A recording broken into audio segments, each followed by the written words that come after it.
네, 8월 10일 일요일 오후 8시입니다. 전국에 계신 제가수도 가나안교회 공동체 여러분 안녕하십니까? 저는 신앙과 신학사랑방 소속 정영희 목사입니다. 오늘은 다섯 가나안교회 그 두 번째 예배입니다. 네, 이 시간 제가 종을 치면 여러분들 묵상으로 기도하시고 기도 후에 시편 송수 한 편을 듣도록 하겠습니다. 내 눈이 산을 보네. 나의 도움 어디서 오나.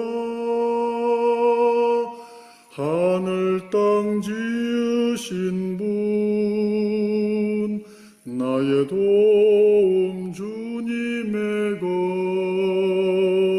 너의 발을 지키시고 이스라엘 지키시려. 주님이 깨어있네. 졸지도 않으시네. 주님이 지키시네. 내 곁에서 지키시네. 너에게 그늘 되니 해도 달도 상치 않네. 너의 생명 지키시고 영원까지 지키시려. 주님이 깨어있네. 졸지도 않으시네. 한국 천주교회 창립 200주년 기념 신약성서 마태복음 21장. 그리고 그들이 예루살렘에 가까이 와서 올리브산 베파게에 이르렀을 때에 예수께서는 두 제자를 보내시며 그들에게 말씀하셨다. 당신들의 맞은편에 있는 마을로 가시오. 가면 곧 매여 있는 암나귀와 그 곁에 있는 새끼 나귀를 보게 될 것입니다. 그것을 풀어서 내게로 끌고 오시오. 혹시 누가 당신들에게 무엇라고 말하거든 주님께서 필요하시답니다 하시오. 그러면 그는 즉시 그것들을 보낼 것입니다. 이런 일이 일어난 것은 예언자를 시켜 하신 말씀이 이루어지게 하려는 것이었다. 시온의 딸에게 말하라. 보라, 내 임금이 내게 오신다. 온유하시어 암나귀를 타시고 짐발이 짐승의 망아지 새끼 나귀를 타시고 오신다. 제자들은 가서 예수께서 자기들에게 지시하신 대로 하여 암나귀와 새끼 나귀를 끌고 와서 그 등에 겉옷을 얹었다. 예수께서 그 위에 올라 앉으셨다. 그러자 대단히 많은 군중이 자기네 겉옷을 길에 깔았다. 그리고 다른 사람들은 나무에서 가지를 꺾어다 길에 깔았다. 예수를 앞서가는 군중들과 뒤따라오는 군중들이 외쳐 말했다. 다윗의 아드님께 호산나. 주님의 이름으로 오시는 분은 축복받으소서. 지극히 높은 곳에서 호산나. 이윽고 예수께서 예루살렘에 들어가시니 온 도성이 술렁거리며 이분이 누구냐 하였다. 그러자 군중들은 이분은 갈릴레아 나자렛 출신 예언자 예수입니다 하고 말했다. 그리고 예수께서는 성전으로 들어가셔서 성전에서 팔고 사고 하는 자들을 모두 쫓아내시며 환전상들의 상과 비둘기를 파는 자들의 의자를 둘러 부셨다. 그리고 그들에게 말씀하셨다. 내 집은 기도의 집이라 불릴 것이다 라고 기록되어 있다. 그런데 너희는 그것을 강도의 소굴로 만드는구나. 성전에서 소경들과 절름발이들이 당신께 다가오자 예수께서는 그들을 고쳐주셨다. 대제관들과 율사들은 예수께서 행하신 놀라운 일들과 성전에서 다윗의 아드님께 호산나 하며 외치는 아이들을 보고 언짢아하며 예수에게 이들이 무엇라고 하는지 듣고 있습니까? 하고 말했다. 그러자 예수께서 그들에게 말씀하셨다. 예, 듣고 있습니다. 당신은 철부지들과 젖먹이들의 입에 찬양을 마련하셨도다 하신 성경 말씀을 여러분은 읽어본 적이 없습니까? 그러시고는 그들을 남겨놓고 성 밖에 베다니아로 떠나가 거기에서 밤을 지내셨다. 새벽에 성 안으로 가실 때에 예수께서는 허기지셨다. 마침 무화과 나무 한 그루가 길에 있는 것을 보고 그 나무로 가셨더니 거기에서 오직 잎사귀 밖에는 아무것도 발견하지 못했다. 그러자 예수께서는 그 나무더러 이제부터 영원히 내게는 열매를 맺는 일이 없으리라 하고 말씀하셨다. 그러자 당장 무화과 나무는 말라버렸다. 그런데 제자들이 보고 놀라며 어떻게 무화과 나무가 당장 말라버렸습니까? 하고 여쭈었다. 예수께서 대답하여 그들에게 말씀하셨다. 진실이 여러분에게 이르거니와 여러분이 믿음을 갖고 의심하지 않는다면 이 무화과 나무에 일어난 일을 할 수 있을 뿐 아니라 이 산더러 들려서 저 바다에 던져져라 하더라도 그대로 될 것입니다. 여러분이 기도할 때 믿으면서 청하는 것은 모두 받을 것입니다. 그리고 예수께서 성전으로 가서 가르치고 계실 때에 대제관들과 백성의 원로들이 그분께 다가와서 당신은 무슨 권능으로 이런 일을 합니까? 누가 당신에게 이런 권능을 주었습니까? 하고 물었다. 그러자 예수께서 대답하여 그들에게 말씀하셨다. 나도 여러분에게 한 가지 물어보겠습니다. 여러분이 나에게 말하면 나도 무슨 권능으로 이런 일을 하는지 여러분에게 말하겠습니다. 요한의 세례가 어디서 비롯했습니까? 하늘에서 비롯했습니까? 사람들에게서 비롯했습니까? 그러니 그들은 자기들 속으로 궁리하며 이렇게 말했다. 하늘에서 비롯했다고 우리가 말한다면 그러면 어찌하여 여러분은 그를 믿지 않았습니까? 하고 말할 것입니다. 그렇다고 사람들에게서 비롯했다고 우리가 말하자니 군중이 두렵군요. 사실 모두 요한을 예언자로 여기고 있습니다. 그래서 그들은 예수께 모르겠습니다 하고 대답하였다. 그분도 그들에게 그렇다면 나도 무슨 권능으로 이런 일을 하는지 여러분에게 말하지 않겠습니다 하고 말씀하셨다. 마태복음 21장은 그야말로 승리의 장 같은 느낌입니다. 예수께서 아주 강력하게 드라이브를 거시는 장면. 이거 정말 마태복음 21장만 가지고도 영화를 하나만 한 편 만들면 참 멋있는 영화가 될 것 같아요. 저는 그 중에서도 12절, 13절에 그 성전에서 성전을 청결하게 하시는 그 장면이 어, 성소 전체를 통해서 공간복음 전체를 통해서 예수의 공생의 기간 중에 가장 강력한 예수의 공세가 아니었나 이런 생각이 듭니다. 근데 그것은 그냥 공격을 하는 것이 아니라 자기를 완전히 버린 상태에서 나오는 강한 권위, 예, 그 권위를 나타내신 거다 이렇게 생각이 들고요. 저는 어떤 때 굉장히 어려울 때 제 스스로 이 구절을 제 마음속에서 되새기면서 투쟁의 영성을 떼올렸던 그런 때가 좀 있었습니다. 예수 믿어서 뭐 용서받고 죄사함 받고 뭐 무슨 맨날 이런 청승맞은 얘기, 예? 그런 얘기만 하는 게 아니고 그런 믿음만 가는 게 아니라 이렇게 그냥 강력한 세상과 싸워 이기는 자기를 버림으로 싸워 이기는 그런 내적 투쟁이죠. 내적 투쟁의 강함 그런 것을 느껴볼 때가 많이 있었습니다. 이상입니다. 네, 예수의 성전 청결 사건의 의미, 네, 어떤 해방의 영성 또는 투쟁의 영성의 근거다 이런 말씀 해주셨습니다. 우리 김승선 선생님 마이크 키셔서 말씀하시기 바랍니다.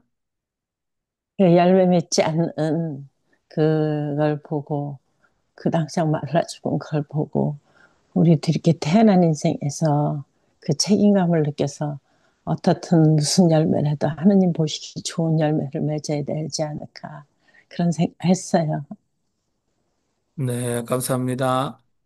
여러분 편안하게 말씀하시면 좋을 것 같은데요. 어,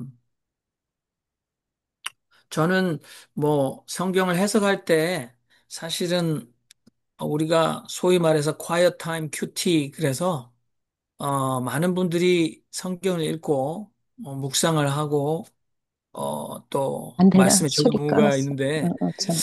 사실 그렇게 많이 권하지 않았습니다. 차라리 하지 않는 편이 낫다 이런 생각도 많이 아직도 하고 있는데 그건 성경 본문을 너무 아전인수로 또는 주관적으로 하기 때문이지 않겠습니까? 그래서 그래도 그나마 물론 전부 그 방법이 유일한 방법은 아닙니다만 역사 비평 그래서 이 본문에 관해서 이 본문이 형성되었던 삶의 자리 상황이 어떤 건지를 좀 들여다보는 게 좋을 것 같다는 생각을 늘 합니다. 우리 정숙자 목사님 말씀하시죠? 저는 무화과나무하고 예수의 태도라 그럴까요? 무화과나무에 대한 나무를 보고 여름해가 없는 것은 인간들이 잘 못했기 때문인데 왜 나무가 그렇게 야단맞아야 했을까? 제 질문은 그쪽에 있습니다. 그러면은 예수님이 그것 때문에 배가 고파서라고 하고 이유가 붙기는 했습니다만은 진짜 그것 때문에 화를 내셨을까?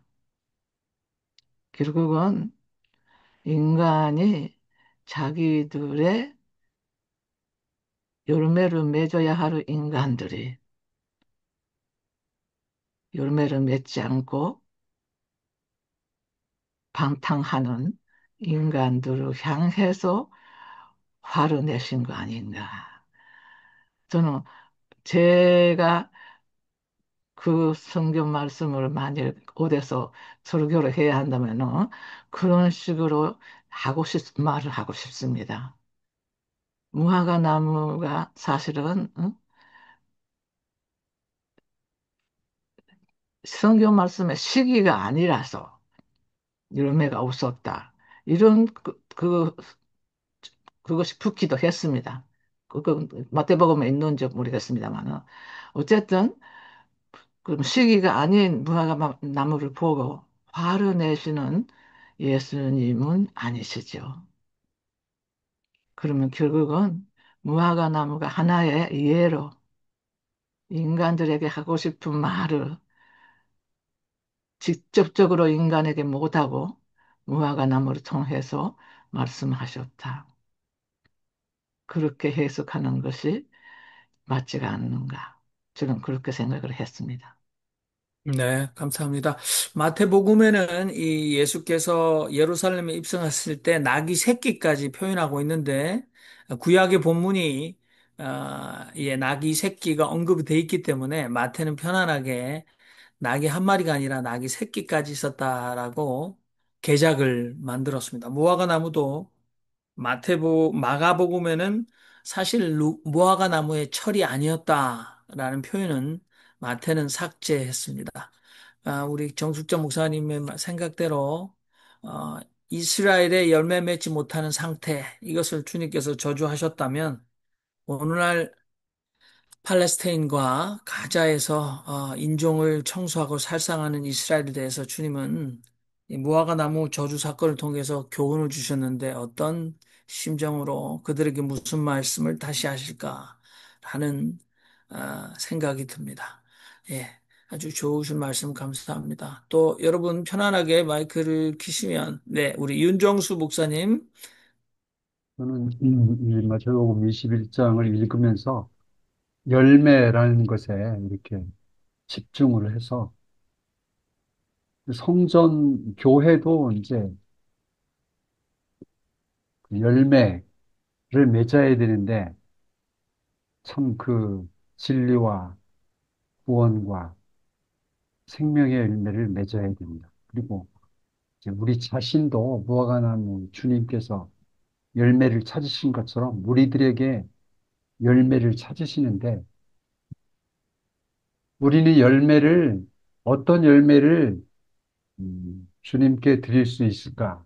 이제 저는 그런 생각을 하면서 항상 그날의 열매, 그때까지의 열매, 그러니까 하루를 이제 마무리하면서 그날의 열매를 맺고 그날을 마무리하고 거기까지 이제 주님께 드릴 열매를 맺어야 되겠다. 이제 그렇게 살아가고 있습니다. 네, 감사합니다. 저도 발언을 하겠습니다. 저는 가장 심각하게 보는 건 항상 예수와 성전과의 관계죠.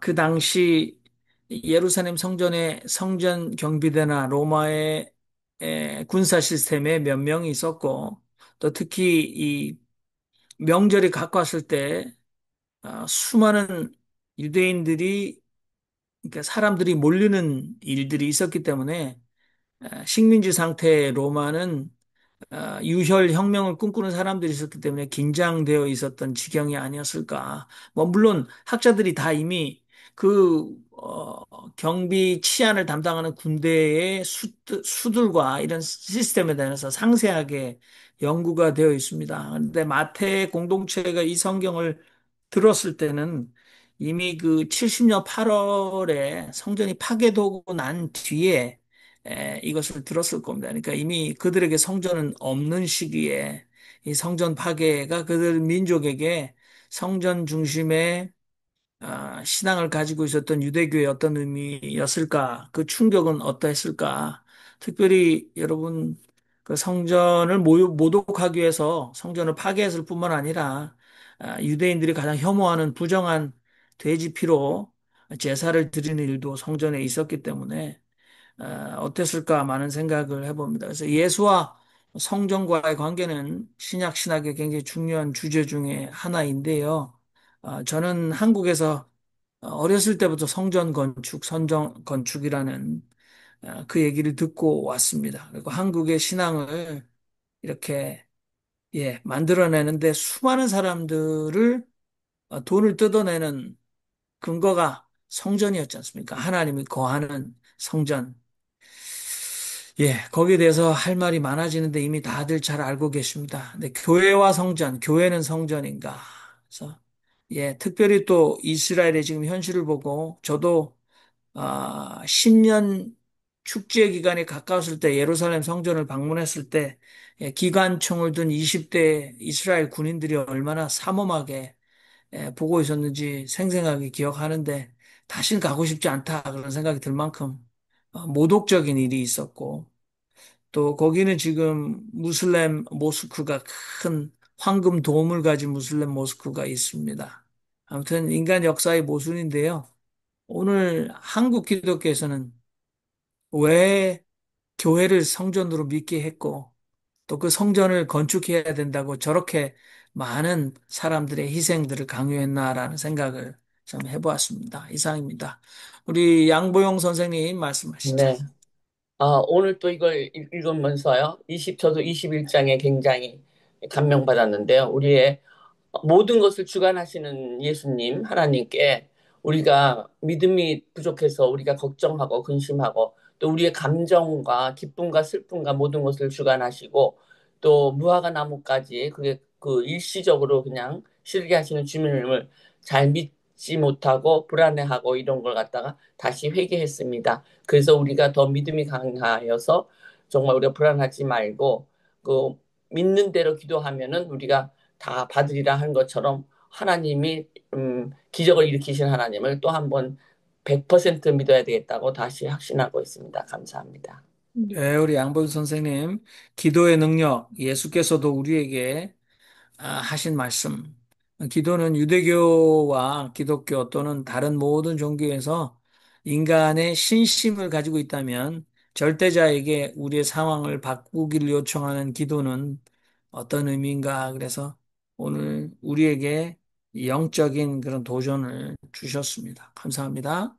또 여러분 편안하게 마이크를 켜시고 발언하시면 됩니다. 반드시 하셔야 되는 건 아니지만 좀 뒤늦게 생각이 많이 정리되기도 하는데, 우리의, 한국 분들은 겸양지덕, 그걸 많이 말씀하세요.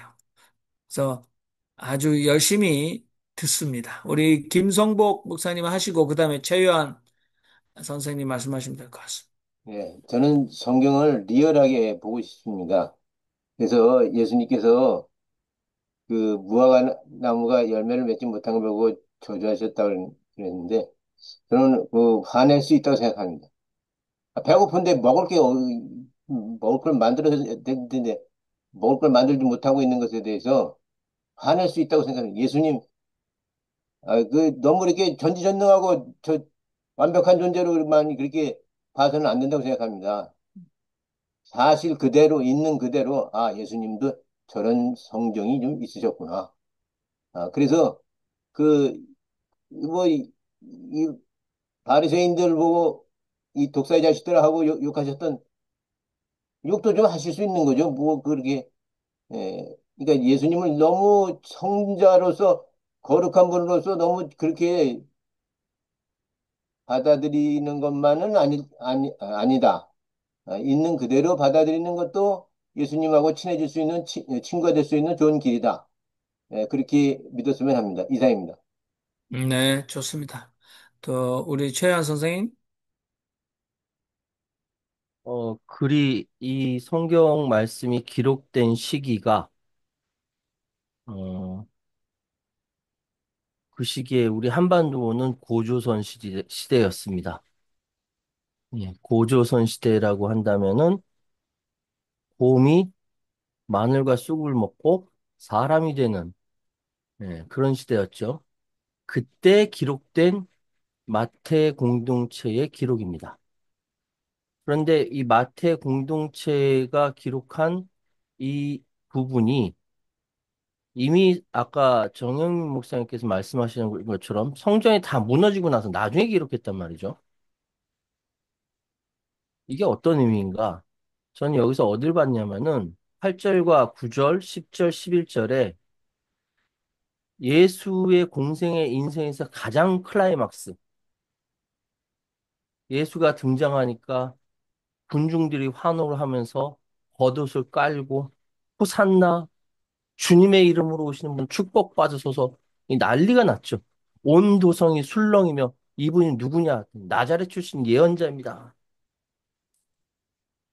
이 사람들이 얼마 되지 않아 못 박아라 라는 군중으로 바뀌었다는 것이죠. 그러면 여기서 개선을 해야 할 게, 똑같은 사람들이 며칠 전만 해도 하늘에서 오신 구세주, 구세주로 받들다가 순식간에 바뀐 거지 않습니까? 사람의 심리가 이런 거죠. 예. 이걸 그 팩트 그대로 받아들이시는지 그렇지 않는지는 우리 이 개개인별로 다 다를 것 같아요. 전 팩트로 받아들이지 않습니다. 여기서 주는 의미가 무엇이냐가 더 중요할 것 같아요. 고조선 시대에 기록됐던 글을 지금 곰이 쑥과 마늘 먹고 사람 됐다라고 믿고 계신 분 안 계시죠? 예.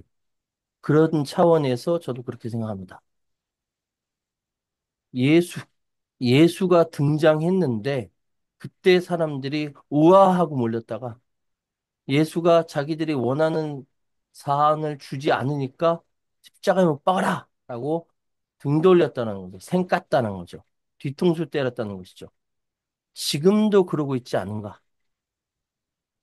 좀 이따 다석 선생님 말씀하시겠지만 다석 선생님 얘기가 다른 말씀들하고 좀 다른 것 같아. 막 그냥 받아들이다가 뭐? 탐진치 아랫도리를 끊으라고? 난 그렇게 못해요. 일거에 되돌아가는 것이 사람인 것 같습니다. 예. 인간의 적나라한 자기 욕망을 드러내는 부분이다라고 저는 읽었습니다. 감사합니다.